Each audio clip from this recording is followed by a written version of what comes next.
같은 차량이고 적재함 상태도 달라진 것이 없는데 한 검사소에서는 합격하고 다른 검사소에서는 불합격할 수 있을까요? 2022년에 구입한 2.1톤 트럭은 수도권 소재 검사소에서 2차례 합격했습니다.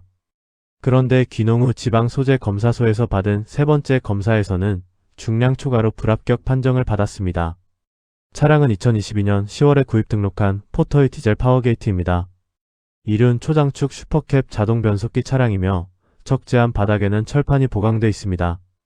이러한 보강은 차량을 구입할 때 판매원의 서비스로 시공된 것으로 알고 있었고 주변의 다른 1톤 트럭에서도 흔히 볼 수 있는 형태였습니다. 이 차량은 동일한 적재함 상태로 2023년 첫 번째 정기검사에 합격했습니다. 2024년 두 번째 검사에서도 별다른 지적 없이 합격했습니다. 두 검사 모두 수도권에 있는 공단 검사소에서 진행됐습니다. 당시 결과지에는 공차 중량을 별도로 점검했다는 항목이 뚜렷하게 표시되어 있지 않았습니다. 2026년 귀농 지역의 공단 검사소에서 세 번째 정기검사를 받았습니다. 이번에는 차량 중량 허용차를 초과했다는 이유로 불합격 판정이 나왔습니다. 검사소 직원은 처음에는 생활짐에 허용되는 중량이 약 120kg인데 이를 초과했다고 설명했습니다.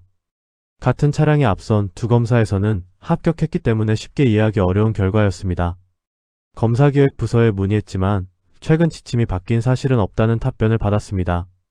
이후 검사소의 요청에 따라 차량에 있던 짐을 내려놓고 다시 개량했습니다.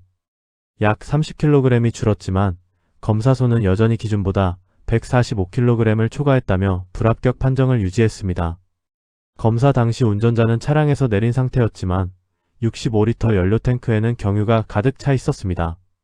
경유 무게만 약 55kg 전후이고 요소수와 기본 공구도 실려 있었습니다. 차주는 연료와 공구를 줄이면 허용 범위에 가까워질 수 있다고 설명했습니다. 그러나 검사소 직원은 검사 때마다 연료를 줄일 것이냐고 반문했습니다. 여기서 공차 중량을 어떤 조건으로 측정하는지에 대한 의문이 생깁니다. 이후 검사소의 설명은 적재된 짐보다 적재함 바닥 철판 보강 쪽으로 옮겨갔습니다. 철판 보강으로 차량 구조가 임해 변경됐으므로 구조 변경, 즉 튜닝 승인이 필요하다는 것이었습니다. 하지만 1톤 트럭은 적재함을 보호하고 푸식과 파손을 줄이기 위해 바닥을 보강하는 사례가 매우 흔합니다. 공단의 검사기획부서에서는 최근 검사 지침이 변경되지 않았다고 설명했습니다.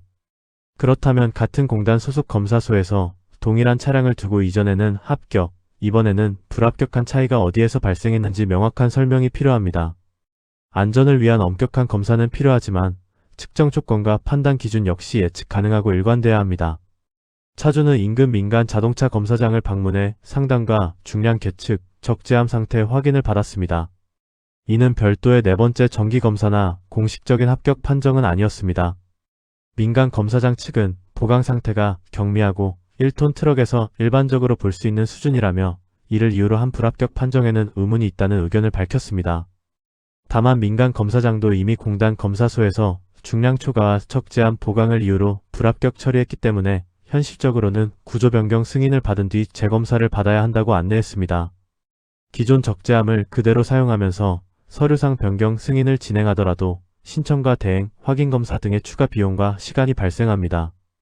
결과적으로 검사소마다 다른 실무 판단의 부담은 차주에게 돌아옵니다.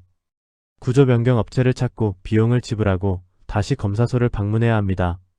귀농 지역에서는 선택할 수 있는 업체와 검사기관도 많지 않아 이동거리와 불편이 더 커질 수 있습니다. 자동차 검사는 국민의 안전을 위한 제도입니다.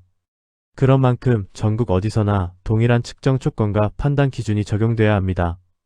공차 중량 계량 조건, 적재함 보강의 허용 범위, 불합격, 이의제기 절차를 명확히 공개하고 통일할 필요가 있습니다. 본 영상은 차주가 직접 경험한 검사 과정과 당시 관계자들의 설명을 바탕으로 구성했습니다.